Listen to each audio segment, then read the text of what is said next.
What makes a woman ideal? Is it the clothes she wears or how she behaves? And oh my god, I literally ripped up. Okay, you know what?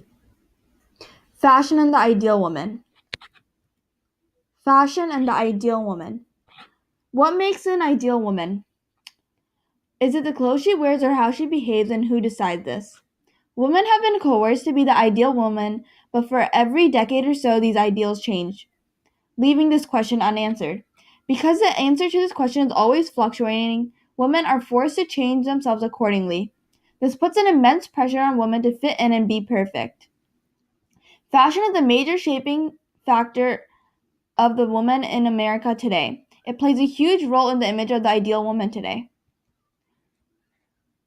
Okay, what shapes fashion? The stereotypes surrounding women are what influence fashion. Since the beginning of time, women have always been thought of as the weaker sex and that men are stronger and superior. This ideal can be seen in the outfits that many women used to wear. The fashion at the time consisted of dresses that were flowy and delicate, just like how women were supposed to be. Another factor that affects fashion is that women have to be maternal, and being a mother and raising children was established as a social role for women. And so the fashion they wear are more maternal and portray a more modest and dainty appeal. 24,000 to 22,000 BCE. Fashion has changed quite dramatically over time. It went from a means to survive to a statement or a show of status. The idea of perfection is always changing, but there is not set answer to what is perfect, and there will never be because of the times and the opinions of others. In 24,000 to 22,000 BCE, it did not matter what kind of clothes one wore or if they were following the latest trends. What mattered back then was whether one can survive. Now what matters is what the most on-trend fashion is, and the most fashionable woman is by some thought of to be the most ideal woman.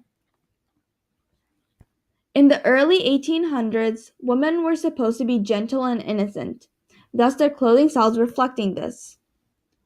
Even more precisely, it was the wealthier class that was expected to be dainty and very ladylike. They would wear expensive, elaborate, ultra-feminine dresses that produced the fashionable S-shaped silhouette.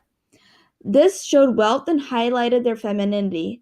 Women were thought of as a prized possession more than an equal and were expected to dress like one and act as such.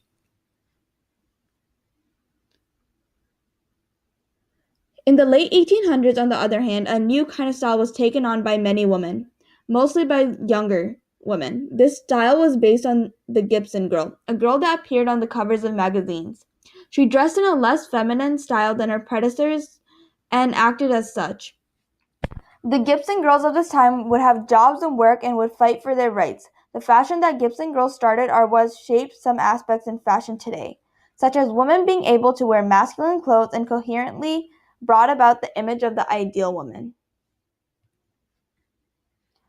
During the 1920s, a new group of women emerged. They were called the flappers. This new group was frowned upon due to the lack of care about the old social norms. Flappers were generally young women. They wore short dresses and discarded their corsets, which was unacceptable at the time. They would smoke and drink, and this was considered unladylike. Flappers were an important part of the women's movement. They broke free from constraints of what was right.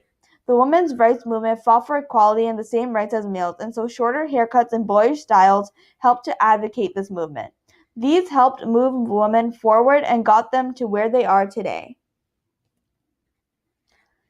In the 1940s, the average woman took on a more utilitarian form of dress.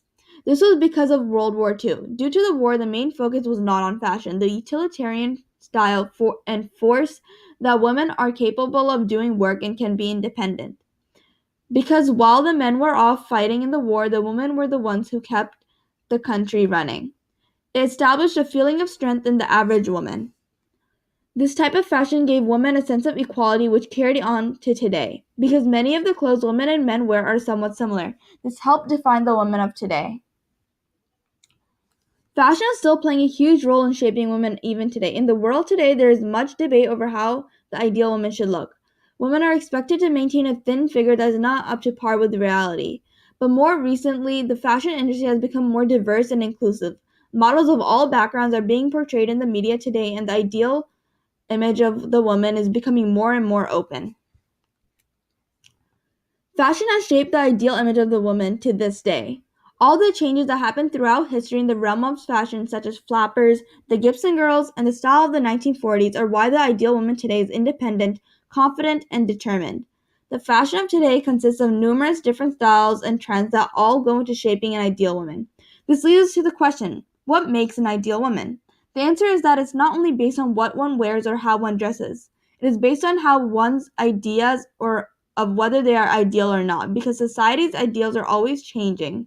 And to help portray their ideals selves, women use fashion.